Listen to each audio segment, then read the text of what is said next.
Alhamdulillahi Rabbil Alamin. Wabihi nasta'inu ala umurid dunya waddin. Ashadu an la ilaha illallah. Wa ashadu anna Muhammadan abduhu wa rasuluh. Allahumma salli ala Sayyidina Muhammad wa ala alihi wa sahbihi ajma'in. Amma ba'd. Faqad qala Allah subhanahu wa ta'ala fi kitabil karim wa huwa asdaqul qailin. A'udzu billahi minasyaitonir rajim. Bismillahirrahmanirrahim. Ya ayyuhalladzina amanu taqullaha haqqa tuqatih wa la tamutunna illa wa antum muslimun. Wahai orang-orang yang beriman, bertakwalah kalian kepada Allah dengan sebenar-benarnya takwa, dan janganlah kalian mati kecuali dalam keadaan beragama Islam. Ayat ini tiap Jumat dibacakan khatib. Tidak sah khutbah Jumat apabila khatib tidak membaca ayat ini.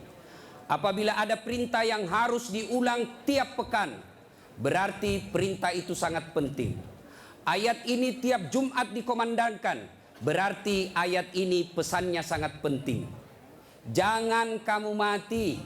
Rasa-rasanya tidak masuk akal ini ayat. Jangan kamu mati. Berarti mati kita yang ngatur. Woi, jangan kau mati ya. Berarti mati kau yang ngatur. Orang kaya mati. Orang miskin mati. Raja-raja mati. Rakyat biasa mati. Ustadz mati. Siapa yang ceramah? Senangnya kalau ustadz mati.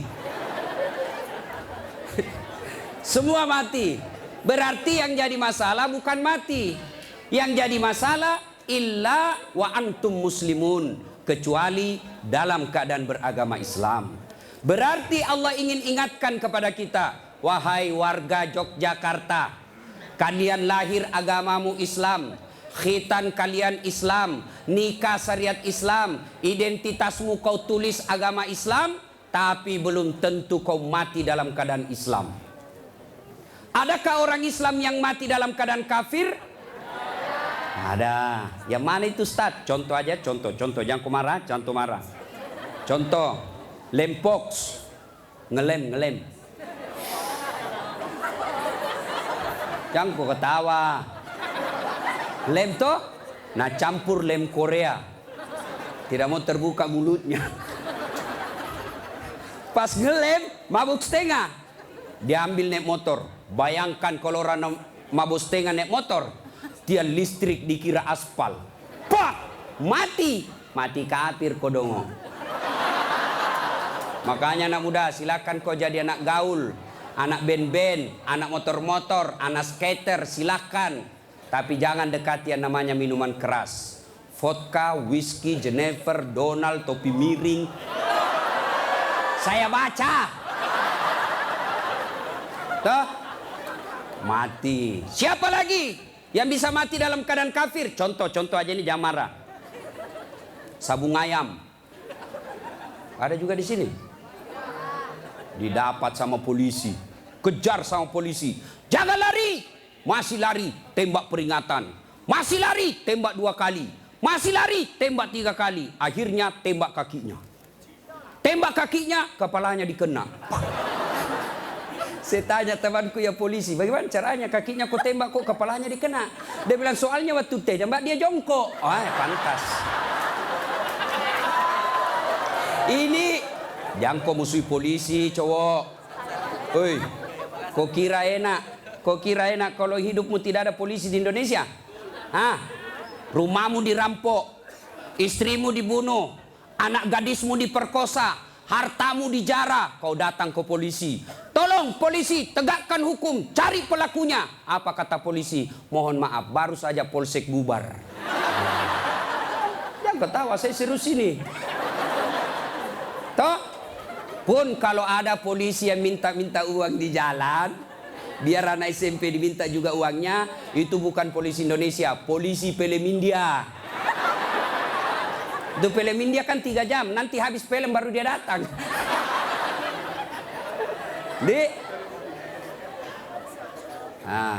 Jadi bisa jadi kita beragama Islam, tapi kemungkinan juga bisa jadi kita matinya dalam keadaan kafir. Wa qala idzan, Allah kemudian berfirman, Bismillahirrahmanirrahim. Ya ayyuhalladzina amanu dukhulu fis silmi kaffatan wa la tattabi'u khutuwatis syaitan innahu lakum adu mubin.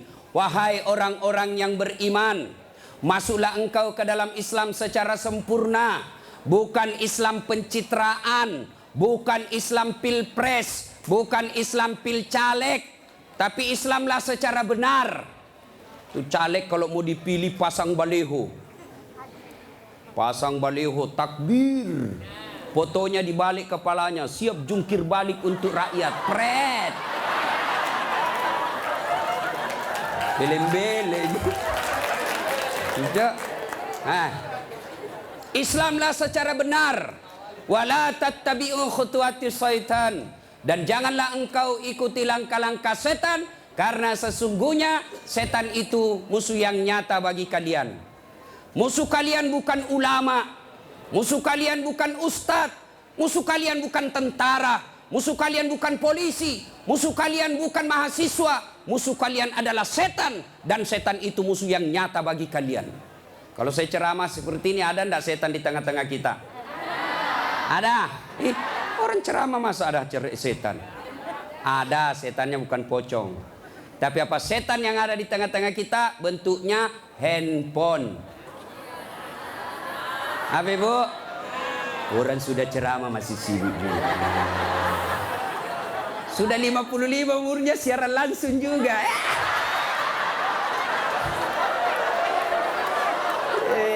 Gayanya. Woi, jangan siaran langsung. Saya tidak mau kalau ada siaran langsung. Simpan dulu HP-mu. Woi. Ibu-ibu yang pegang HP selama saya ceramah, saya doakan suaminya kawin lagi. Simpan dulu HP-mu. Simpan dulu.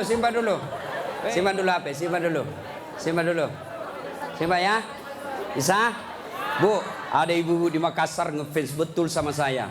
Usianya kira-kira 55 tahun. Saya heran, ibu-ibu aja yang ngefans sama saya. Saya lagi ceramah, dia belakangi saya. Barusannya ada orang saya ceramah di belakangi. Ternyata dia ambil HP-nya selfie. Baru dia tulis di Facebook, dia latar belakang Das Atlatif. Saya dijadikan background. Kok kira saya pot bunga? Selesai ceramah dia kejar, 55 umurnya. Selesai saya ceramah dia kejar. Ustadz boleh selfie? Boleh, rame-rame supaya tidak ada fitnah. Sudah dia ganti lagi gayanya. Udah ulang lagi. Ulang Ustadz, jelek saya bilang dalam hati. Biar kau ulang apa, mukamu yang jelek.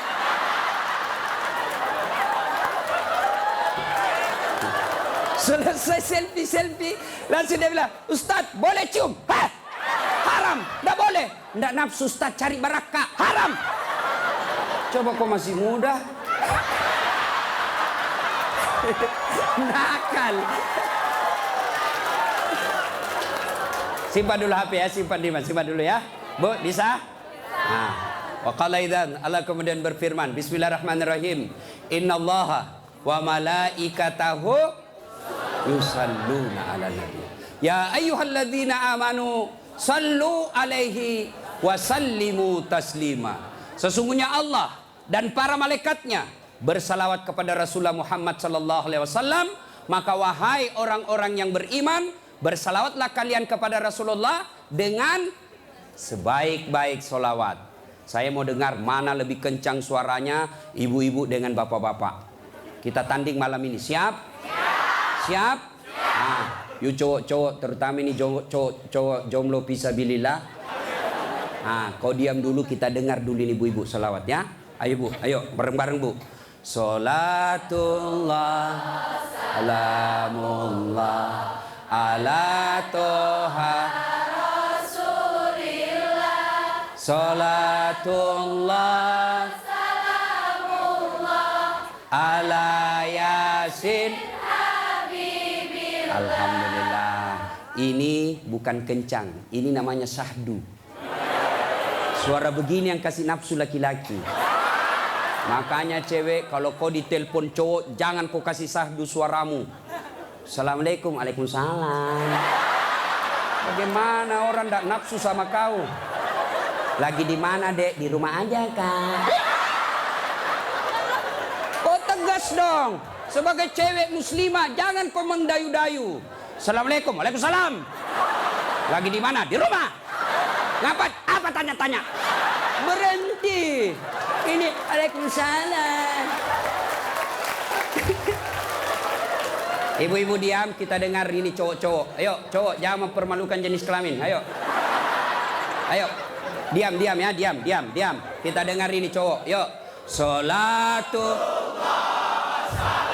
salamullah ala toha rasulillah. Salatullah salamullah ala yasin. Masya Allah. Terima kasih. Sudah mi bos. Overdosis kok. Kita diam semua. Kita dengar ini di atas.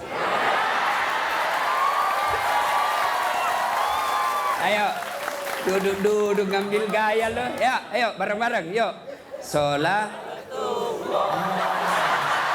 Love it. Ini mau poligami, Fred.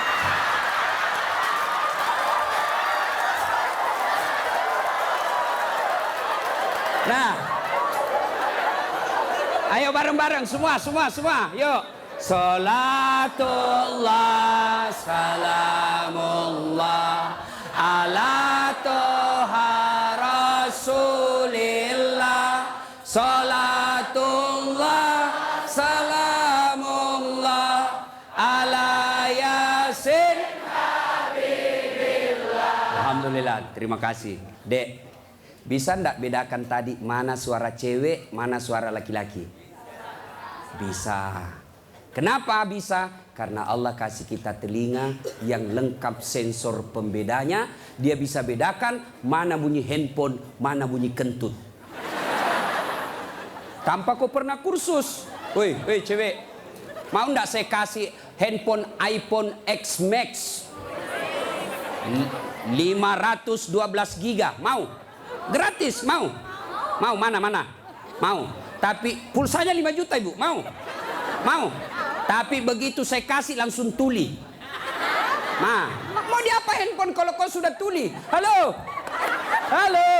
Rusak lagi nih HP. Halo. Buka HP rusak, telingamu masalah.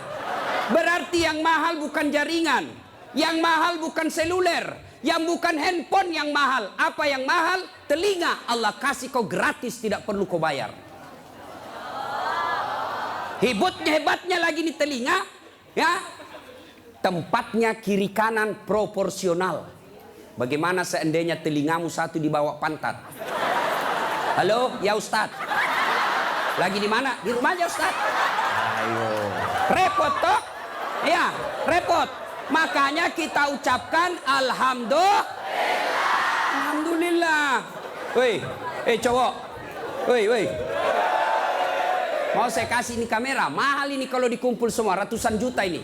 Saya mengajar mata kuliah fotografi di UNAS. Nih, ya. Kalau kau mau ngambil gambar, kau harus tahu berapa megapiksel kekuatan kamera kamu. Kau harus tahu berapa kekuatan cahaya di tempat itu. Kau harus tahu berapa kecepatan angin ketika ada kau ambil gambar. Kau harus tahu berapa jarak dari matamu dengan objek yang kau akan ambil. Apa ini kamera yang mahal? Bukan. Apa yang mahal? Mata. Allah kasih kau gratis, tidak perlu kau bayar. Hebatnya lagi di mata, begitu kau buka otomatis autofokus. Tidak perlu kau putar. Siapa ini? Oh, ternyata Felix Xiao. Wah, tidak perlu Pak. Otomatis. Dan hebatnya lagi di mata, Allah kasih kau sensor. Dia bisa bedakan mana istri, mana tetangga. Coba bayangkan. Seandainya tidak bisa dibedakan, tertukar istrimu. Kenapa malam minggu lain-lain rasanya ini? Ternyata Satpol PP. Makanya kita ucapkan Alhamdulillah. Bos, saya mengajar mata kuliah public speaking. Nah, praktikumnya itu pidato di depan saya. Wih, ada cewek, ada kawat di giginya. Saya biasanya di kampung pagar yang dikawat. Ini giginya dikawat. Saya tanya, apa namanya itu, Dek? Dia bilang behel. Oh. Lidah Sulawesi ini, bos. Yang Kau paksa saya menjadi lidah Solo. Hah? Mahal itu, Dek. Ini 20 juta. Wih, 1 kali umroh. Disimpan di giginya. Saya tanya, sini kau dulu cewek. Kau kira itu behelmu yang mahal? Bukan, tapi apa? Gigi. Biar kau mau pasang behel harga 100 juta, ndak ada gigimu, apa kau mau kawan? Ayo, berarti yang mahal gigi. Hebatnya lagi di gigi, tumbuh dan panjangnya dibatasi. Pernah ndak kau bayangkan bagaimana seandainya gigimu tumbuh seperti rambut? Saya yakin Dude Herlino ndak akan main sinetron kalau sudah keluar giginya. Ndak ada yang mau nonton. Makanya kita ucapkan alhamdulillah. Makanya jangan kau pernah ngeluh. Jangan kau merasa putus asa. Jangan kau merasa kamu miskin. Kalian semua orang kaya. Yang kekayaanmu kata Allah, fi ahsani takwim. Itu badanmu yang sangat cantik. Ya? Saya jelek Ustaz. Karena kau membandingkan sama yang cakep. Saya tidak mau duduk dengan ini artis Satri Hijrah. Hancur saya. Hancur. Lebih baik saya dekat-dekat sama Tukul 11-12. Kalau saya dekat-dekat di sini hancur saya, Pak. Bersyukurlah kepada Allah. Dan salah satu cara bersyukurmu, kamu datang di tempat ini. Allah kasih kita begitu banyak nikmat.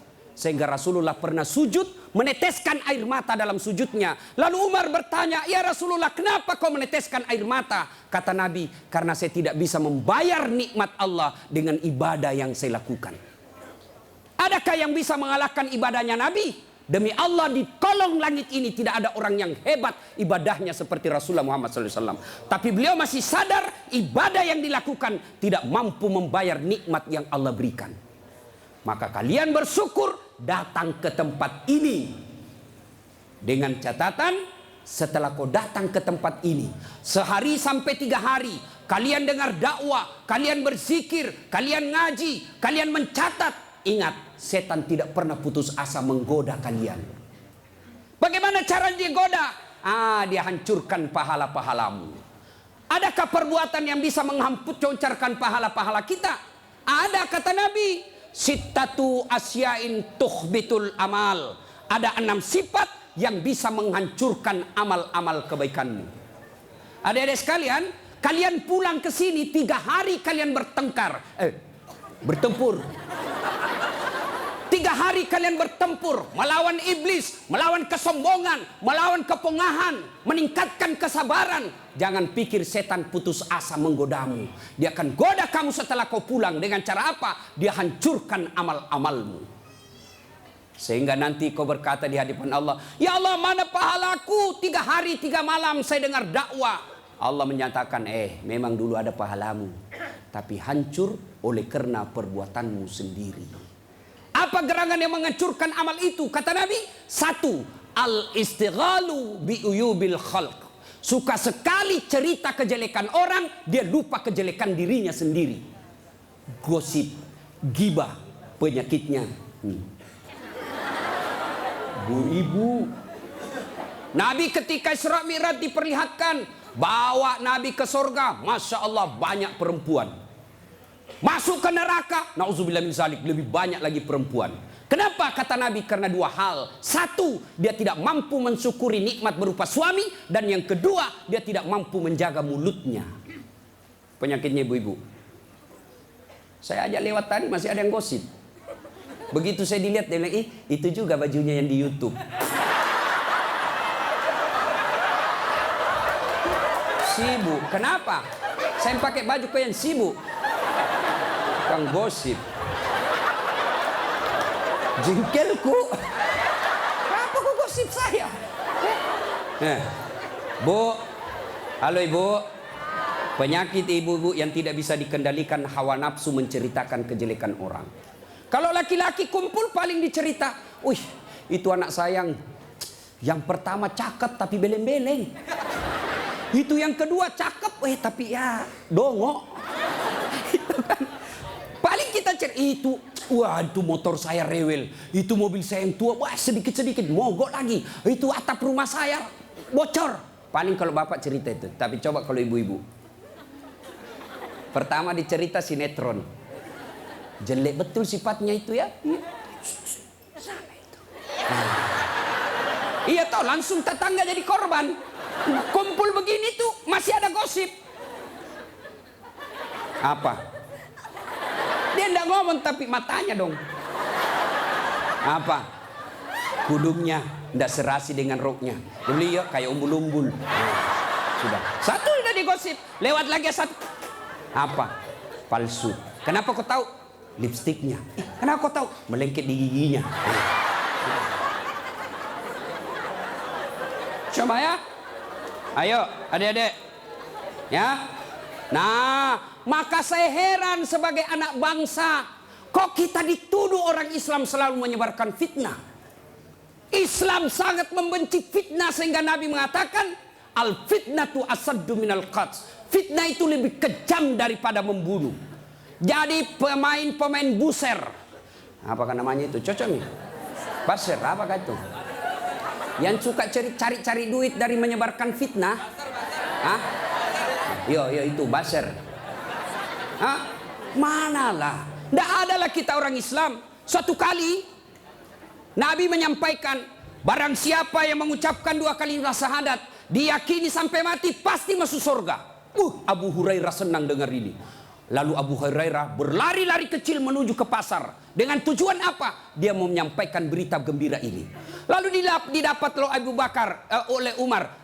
Abu Hurairah, kau mau gimana buru-buru? Saya mau menyampaikan berita penting. Apa itu? Barusan saja saya dengar menyampaikan Nabi, siapa yang syahadat, yakin sampai mati, pasti masuk surga.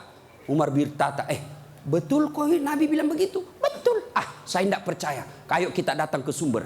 Dalam teori komunikasi inilah disebut check and recheck. Datanglah Umar klarifikasi ke sumber berita Rasulullah. Ya Rasulullah, katanya Anda mengucapkan siapa yang syahadat yakin sampai mati pasti masuk surga. Apa betul berita seperti itu ya Rasul? Nabi katakan betul. Tapi ya Rasulullah, ada apa? Ini Abu Hurairah, dia mengumumkan di pasar. Terus saya khawatir nanti disalahpahami umat kita. Biar tidak sholat yang penting syahadat masuk surga. Biar judi yang penting syahadat masuk surga. Biar zina yang penting syahadat masuk surga. Saya salah paham nanti orang. Saya khawatir hadis ini dipahami dengan salah. Lalu Nabi katakan, oke, jangan kau sampaikan ini halal umum, karena dia bisa mengganggu kemaslahatan umat. Itulah sebabnya kita kenal dalam Islam, likulli makam makal wa likulli makal makam. Setiap ada ucapan, ada tempat yang cocok untuk ucapan itu, dan setiap tempat ada ucapan yang cocok untuk tempat itu. Maka ibu-ibu harus bijaksana memegang WhatsApp, harus bijaksana memegang medsos. Kenapa? Karena jika ibu salah menempatkan medsos itu, maka ibu bisa berujung pada penjara. 2. Yang bisa menghancurkan amal kebaikan kita. Apa itu kata Nabi? Hubbud dunia. Terlalu cinta kepada dunia. Cinta dunia boleh. Cinta dunia boleh. Mana yang tidak boleh? Terlalu cinta kepada dunia. Kenapa ibu? Yuk. Salatullah ala toha Rasulillah. Salatullah ala yasin. Cinta dunia. Mana cinta dunia? 1, menganggap enteng ibadah. Hayya 'alas shalah. Sebentar, masih panjang waktu duhur. Ini kan sampai jam 3. Cinta dunia. Mana lagi cinta dunia? Ini paling banyak cewek. Mukanya dia tidak terima dengan ikhlas. Mukanya dikira tembok, coklat, biru, abu-abu, krem. Sekarang cewek kan banyak palsu. Bulu matanya panjang, palsu. Matanya biru, palsu. Bibirnya merah, palsu. Pantatnya gabus, palsu. Itu terlalu cinta dunia. Perempuan kan sekarang bingung saya lihat. Rambutnya panjang, mau dikasih keriting. Yang keriting rambutnya dia kasih lurus. Iya kan? Allah sudah kasih yang baik, dia tidak syukuri. Begitu mulai putih rambutnya, stres, dikasih semer. Kena matamu, tidak. Karena waktu yang sangat terbatas. Yang ketiga, apalagi yang bisa menghancurkan amal ibadah kita? Qillatul haya, kurang rasa malu. Oh, ini banyak di Indonesia. Anggota DPR malu dong, sudah digaji oleh rakyat, uang rakyat, kalian tidur saja. Dedek, pernah dengar cerita anggota DPR di akhirat? Hah? Jadi anggota DPR kan ada penghafal Quran, masuk dalam surga. Begitu masuk dalam surga dilihat, kok banyak anggota DPR di sini. Di negara aku banyak di OTT karena korupsi. Dia pergi protes sama malaikat penjaga surga. Malaikat, kenapa banyak ini masuk anggota dewan dalam surga? Di negara saya banyak yang korupsi. Dia bilang anggota penjaga surga, dah sok ribut. Kenapa? Dia cuma reses. Sebentar lagi pulang ke tempat asalnya.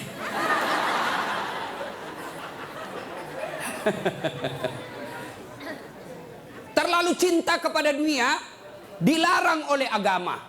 Maka oleh sebab itu kita diberikan hanya syukuri nikmat yang Allah berikan. Yang ketiga, qillatul haya, kurang rasa malu. Malu dong menyebarkan fitnah. Malu dong jadi artis tapi menyebarkan syahwat. Malu dong jadi pejabat tapi korup. Malu dong jadi kontraktor tapi rampok. Pernah dengar cerita kontraktor di akhirat? Hah? Oh, ini penghuni akhir, penghuni sorga sama penghuni neraka baku SMS-an dia. Bilang penghuni sorga, Mas bro, bagaimana kabarmu di situ? Bah, nggak ada enak di sini. Di blender terus kita di sini. Nggak ada jam istirahat. Kau di situ bagaimana kabarmu di sorga? Masya Allah, enak betul. 1 laki-laki 7 bidadari. Bayangkan Pak, 7. Dan itu bidadari tidak pernah kentut. Seperti istri kita di rumah 7 kali kentut 1 hari. Nggak pernah kentut. Perawan terus. 7 bidadari. Sampai jam berapa?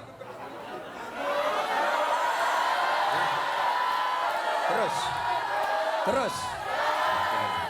Lalu kata penghuni sorga, wah enak betul di sini. Penghuni neraka, bolehkah kami jalan-jalan ke situ? Boleh. Ya gimana? Penghuni neraka kan kreatif, banyak solusinya. Gimana? Sudahlah, tidak usah cemas. Kami bikin jembatan dari sorga, kamu juga bikin jembatan dari neraka. Kita ketemu di tengah. Setuju? Setuju. Lelang proyek. Keluar pemenang tender. Kerjalah. Hari pertama hancur juga ini Ustaz. Aduh. Nasib sial saya ini malam. Uang merah kek.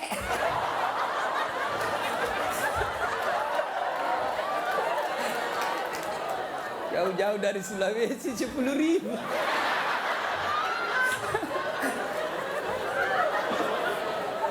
Nah, lalu dia bilang hari pertama proyek dari neraka selesai 50%. Hari kedua selesai 70%. Hari ketiga tuntas, efektif dan efisien.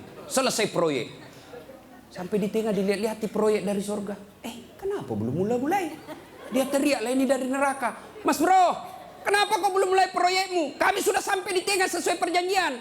Kenapa kau belum mulai? Kata penghuni dari surga, bagaimana mau dimulai? Pemborong, kontraktor, pengawas, panitia ada semua di situ.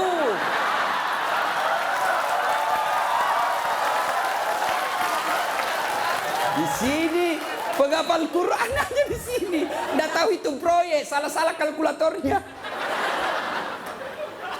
Ya, cinta dunia, ya, kurang rasa malu. Mana lagi yang kurang rasa malu? Kalian cewek. Ayo, ibu-ibu hadir di sini, alhamdulillah. Tapi tolong yang paling banyak kurang rasa malunya sekarang perempuan. Mulai dari cara berpakaiannya. Kata Nabi, suatu waktu nanti perempuan berpakaian tapi telanjang dan mereka menyukainya. Berpakaian tapi telanjang dan anehnya mereka suka. Mana disebut berpakaian tapi telanjang? Lihatlah sekarang.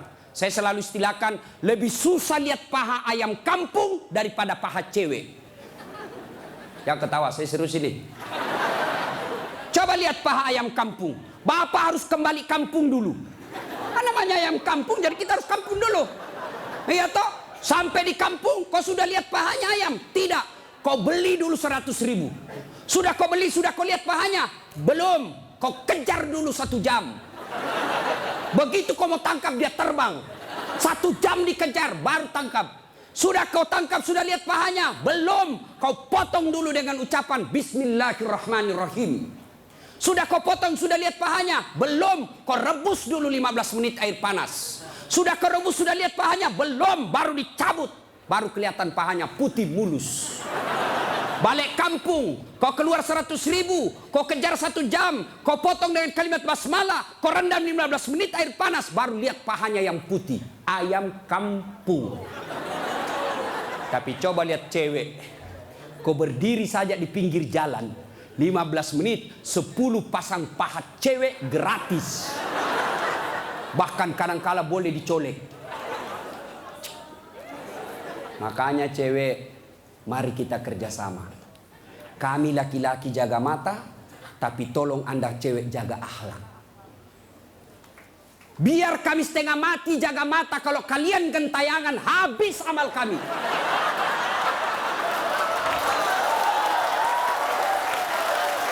Ya. Saya kalau mau pergi mengajar di kampus, saya ngaji dulu beberapa ayat, sholat duha dulu 2 rakaat, baru 1 kilometer saya naik mobil, hancur amalku. Sebelah kanan ketek, sebelah kiri dada, di depan paha. Nggak mungkinlah saya jalan terus begini, tiang listrik ku tabrak. Yo cewek, woi, mari kasihani mata kami. Dilihat haram, tidak dilihat barang bagus.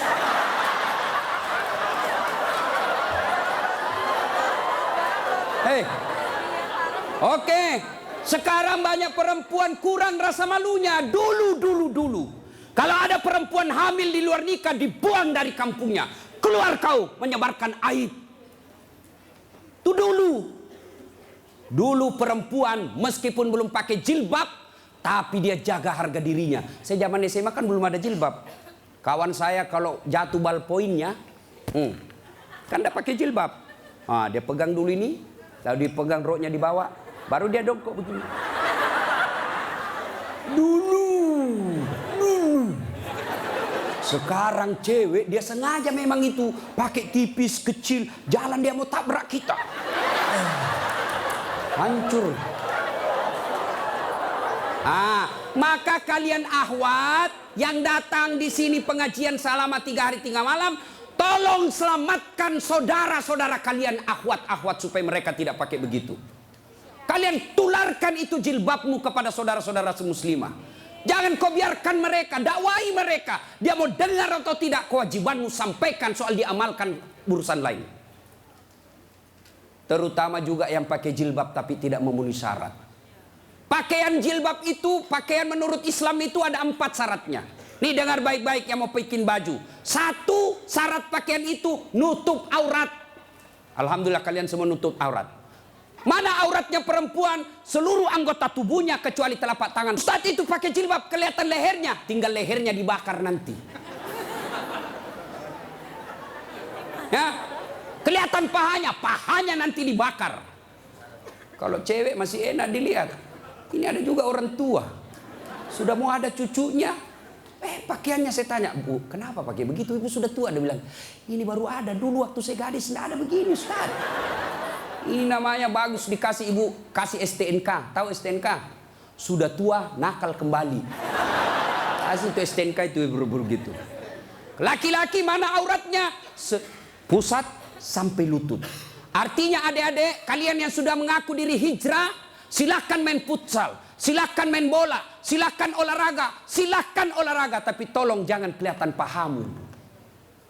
Pahamu adalah dosa ketika kau kelihatan. Kau suruh saudara putrimu jilbab, kalian main bola kelihatan paha, dosa. Nggak ada nafsu lihat pahaku. Siapa bilang? Siapa tahu ada janda-janda tua sudah lama nggak lihat paha. Bisa jadi. Ya. Yang kedua, syarat pakaian menurut Quran, nutup aurat. Yang kedua, tidak mempertontonkan lekuk-lekuk tubuh. Ada orang pakai jilbab tapi bajunya sempit. susah jalannya.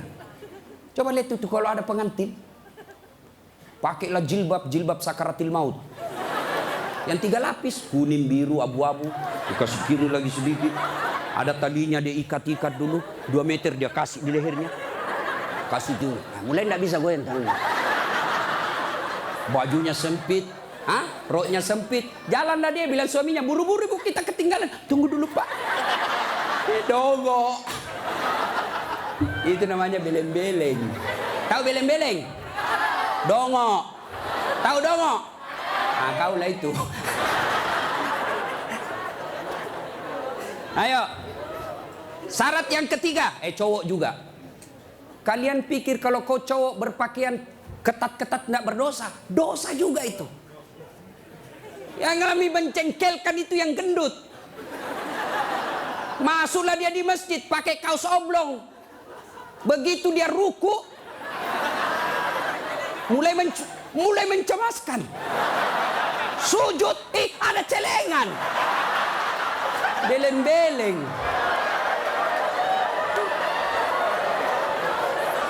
Nah, yang ketiga, syarat pakaian yang ketiga, saya ulang, tutup aurat, tidak mempertontonkan leku-leku tubuh. Yang ketiga, pantas. Apa maksudnya? Kalau saya alumni apalagi Muslim United, saya alumninya, 3 hari 3 malam saya dengar dakwah, maka sebaiknya pantas tidak saya berpakaian begini. Saya pengurus remaja masjid, pantas tidak saya berpakaian begini. Saya muslim terhormat, pantas tidak berpakaian begini. Saya pejabat, pantas tidak saya berpakaian begini. Saya muslimah, pantas tidak berpakaian begini. Tanya kepantasannya. Itulah sebabnya agama Islam mengajarkan ketika aku berpakaian, tanya, yuk pantas tidak pakaian begitu. Dan ini pakaian ternyata menyelamatkan kita dari dosa. Mana buktinya? Saya. Kemana-mana saya pakai begini. Cuma kadang-kala dia gosip saya itu pegawai bank. Kan saya mana-mana pakai sarung.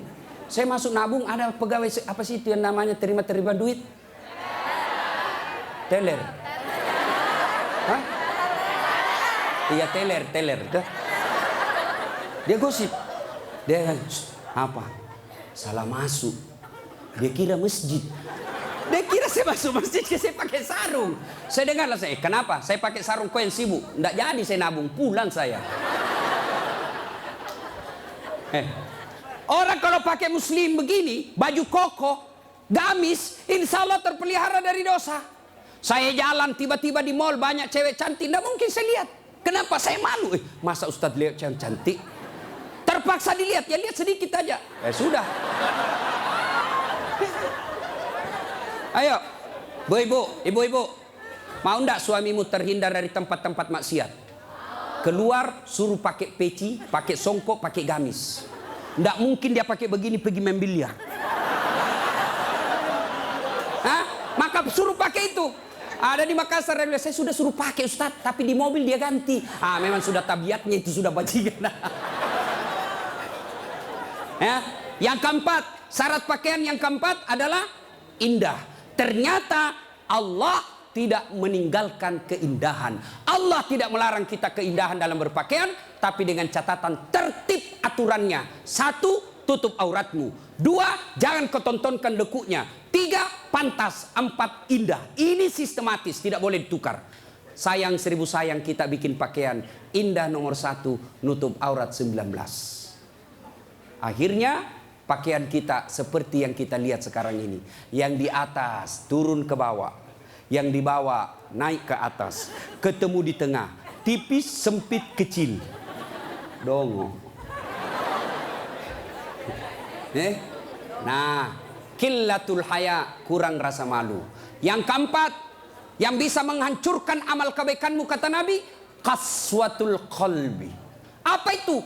Keras hati. Apa itu? Tidak mempan nasihat. Selesai dengar ceramah tidak ada perubahan. Apa malah dia bilang? Siapa panggil itu Ustadz dari Sulawesi? Saya. Lain kali tidak usah undang. Kenapa? Tidak enak ceramahnya. Kenapa? Masa 6 dia bahas saya terus dia kena? Keras hati kau. Selesai dengar ceramah, larang merokok. Malah dia bilang, apa tahu rokok apa? Memangnya saya minta duitmu? Keras hati. Ada perokok di sini? Ada? Saya doakan kalian berhenti merokok. Coba dengar itu calon-calon istrimu. Itu biasa orang merokok kayak kurang kerjaan. Itu aja dikerja 10 menit. Dan saya kasihan kadang-kala kalau di bandara, coba lihat tuh perokok, dikasih masuk kayak kotak-kotak, kayak belek-belek. Sendiri di dalam kan. Sekali-kali isap kunyah. Jangan kau sebarkan itu asapnya ke kita. Bolehlah kau merokok, silakan, tapi jangan kasih asapnya orang lain. Bagaimana caranya, Ustaz? Kau bawa kresek.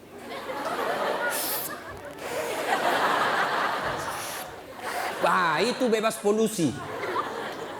Ibu-ibu setuju enggak suaminya berhenti merokok? Kalian membenci 9 naga. Kalian membenci mereka-mereka itu. Tapi kalian beli rokoknya. Kalau kalian mau hancurkan mereka, berhenti kau merokok.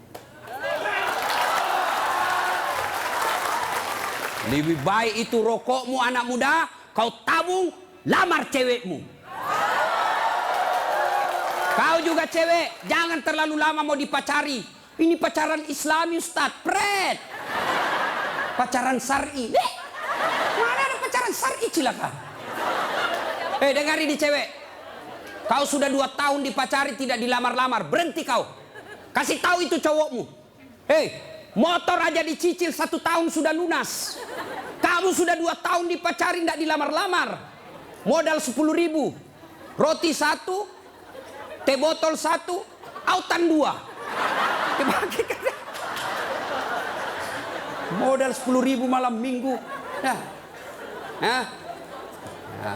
Qaswatul qalbi, keras hati, tidak mempan nasihat. Mereka yang selesai dengar dakwah tapi tidak ada perubahan, itu yang disindir oleh Allah. Wa tawa'un alaihim a'anzartahum la yu'minun. Kau sampaikan ayat Allah atau tidak, kau ceramai atau tidak, sama saja mereka tidak akan beriman. Keras hati, habis amalmu. Yang ke-5, penghancur amal, tulul amal. Apa itu? Panjang angan-angan alias malas. Dan yang ke-6, wadzalimun la yantahi. Perbuatan zalim yang tidak bisa dihentikan. Zalim kepada Allah, tidak sholat. Puncak kesaliman kepada Allah, tidak sholat. Ada yang malas sholat di sini? Ada? Adik-adik, mau jadi direktur, mau jadi pegawai, mau punya rumah yang mewah, gampang. Perbaiki sholatmu. Kecil buat Allah kasih kau mobil. Kecil buat Allah kasih kau rumah yang mewah. Allah cuma minta sempurnakan sholatmu. Ada di sini yang tidak ada masalah? Ada? Ini malah muka-muka penuh masalah semua ini. Ayo. Mana ada manusia tidak ada masalahnya? Istri cantik, kok kira bukan masalah? Masalah, digoda orang. Apalagi kalau suaminya jelek. Lebih masalah lagi. Berarti bagus kalau istri jelek. Istri jelek dihina orang, kita lagi yang malu jalan sama dia. Duluan aja dek, nanti kita ketemu di gedung. Sampai deket tuh tidak muncul-muncul suaminya. Mana kau bang? Tidak jadi, saya mencret. Istri jelek masalah, istri cantik masalah. Mana ada orang tidak ada masalahnya? Kita kuliah apa masalah? Mau sarjana. Sudah sarjana selesai masalahmu? Tidak, mau punya kerja. Sudah punya kerja selesai masalahmu? Muncul masalah baru. Apa? Mau jadi kepala dinas. Sudah kepala dinas selesai masalahnya? Muncul masalah besar lagi, mau jadi sekda. Sudah jadi sekda selesai masalahnya? Belum, mau jadi wali kota. Sudah jadi wali kota? Mau 2 periode. 2 periode baru dongo. Beleng-beleng. Kau salah, kenapa kau suruh pilih dongo? Mau kau? Ayo, tidak ada orang tidak ada masalah. Ya, maka Allah tidak mengatakan, Das'at, ada masalahmu, kau puasa dulu. Tidak. Das'at, ada masalahmu, kau jadi dokter dulu. Kau jadi insinyur dulu, kau kaya dulu, kau anggota DPR dulu. Allah tidak menyatakan itu. Allah cuma minta 2. Ista'inu bisawri wassalam. Sabar, perbaiki sholatmu, saya yang selesaikan masalahmu. Itu janji Allah, bukan janji caleg. Kalau caleg mau dipilih, dibagi-baginya kartu namanya, pilih saya, pilih saya. Ada masalahmu, telepon saya 24 jam. Begitu terpilih, dia ganti nomor HP-nya. Allah janji, pasti Allah tepati. Allah cuma minta, ada masalahmu cewek, kau risau soal jodoh, yuk perbaiki sholatmu. Cowok, ada masalahmu, kau sudah sarjana, tidak dapat kerja, yuk sempurnakan sholatmu. Saya sudah sholat Ustaz. Betul kau sholat tapi tidak ikhlas. Hayya 'alas shalah. Asar lagi. Barusan duhur, kau tidak ikhlas. Saya sudah sholat Ustaz. Betul kau sholat tapi main-main. Mana buktinya? Allahu Akbar. Ya kana suratul ladina. Kau ketawa karena kau bayangkan dirimu. Siapa yang ngajar kau sholat begitu? Sampai ada yang tanya saya, ibu-ibu, Ustaz boleh enggak sholat? Panas Ustaz di rumah, enggak ada AC, enggak ada kipas. Sholat duhur boleh enggak tidak pakai BH? Boleh, tapi kau tidak beradab namanya. Boleh. Bayangkan kalau kau ruku. Yang ketawa cowok, ini bagian laki-laki perempuan. Boleh, tapi tidak beradab namanya. Itu kau tidak ikhlas. Saya sholat Ustaz, betul kau sholat. Tapi sholatmu ya tidak seperlunya. Ayo juga sholat Allah.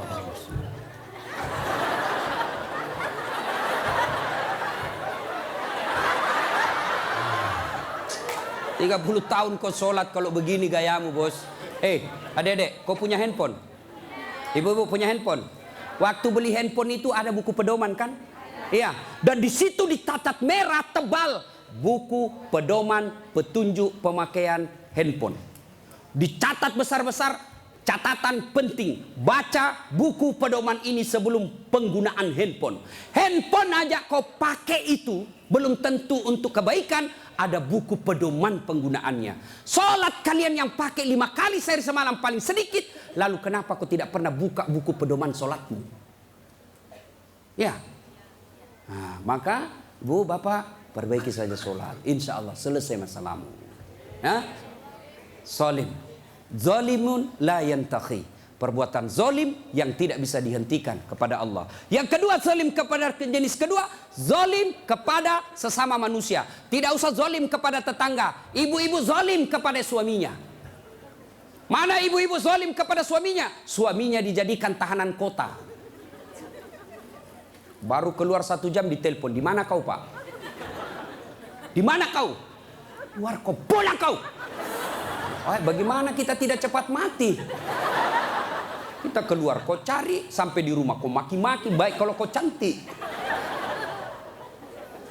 berat badan makin nambah. Duduk makan canggoma, nonton sinetron ngangkat ketek sambil menguap. Kita di jalan semua harum cewek-cewek, sampai di rumah la haula wala quwwata illa billah. Suami zalim kepada istrinya. Contohlah Rasulullah, ya. Rasulullah itu sangat romantis. Maka orang yang zalim kepada Allah adalah tidak menunaikan kewajibannya kepada Allah. Zalim kepada sesama manusia, hak-haknya orang dia serobot. Dan yang ketiga, zalim kepada diri sendiri. Apa zalim kepada diri sendiri? Dia sudah tahu maksiat, tapi dia tetap lakukan. Maka menghindari semua itu, kita hadir di tempat ini sebagai wujud kita cinta kepada Allah. Mudah-mudahan kesalahan-kesalahan kita diampuni oleh Allah Subhanahu wa taala. Banyak yang ingin kita sampaikan, tapi waktu jualah yang membatasi kita. Insya Allah lain waktu dan kesempatan kita akan lanjutkan. Kalau masih mau dengar ceramah saya, gampang. Gimana caranya Ustaz? Ambil handphonemu, buka YouTube, tulis nama saya Dasat Latif. Keluarlah ceramah saya ratusan. Sudah itu jangan lupa kasih tanda begini. Yang ketawa saya serius ini bos. Yang kau kasih begini. Kalau kau kasih begini dia cari kau malaikat pencabut nyawa. Masa ceramah kau kasih begini? Dah enak perasaan kau lihat cara mata kasih begini bos. Kalau kau tidak senang ya sudah, tidak usah komentar. Nah, cuma cepat habis kota, 1 jam habis menguras kota. Maka saya sediakan ceramah yang tidak menguras kota. Gimana caranya? Follow saya di Instagram. Dasat Latif 1212. Dasat Latif 1212. Sudah ku follow Ustaz, tidak mau tak putar ceramahmu. Hakul yakin dada datamu. Kau beli kota dulu ya. Nah, sudah ibu bapak, mudah-mudahan ada manfaat. Sebelum kita akhiri, mari kita kirimkan suratul Fatihah kepada Rasulullah Muhammad SAW. Khasiat dan keutamaannya kita ikhlaskan untuk mereka yang merintis pembangunan masjid ini. Yang terkenallah masjid ini seluruh jagat Indonesia. Masjid ini adalah masjid pergerakan umat Islam di Yogyakarta. Mari kita doakan. Mudah-mudahan orang-orang yang berpartisipasi dalam pembangunan masjid ini dan pelaksanaan acara ini, Allah mudahkan hidupnya. Allah balas segala kebaikannya. Allah angkat derajatnya. Dan jika kelak menghadap kepada Allah, Allah hadapkan dalam iman dan Islam. Al-Fatihah. Bismillahirrahmanirrahim.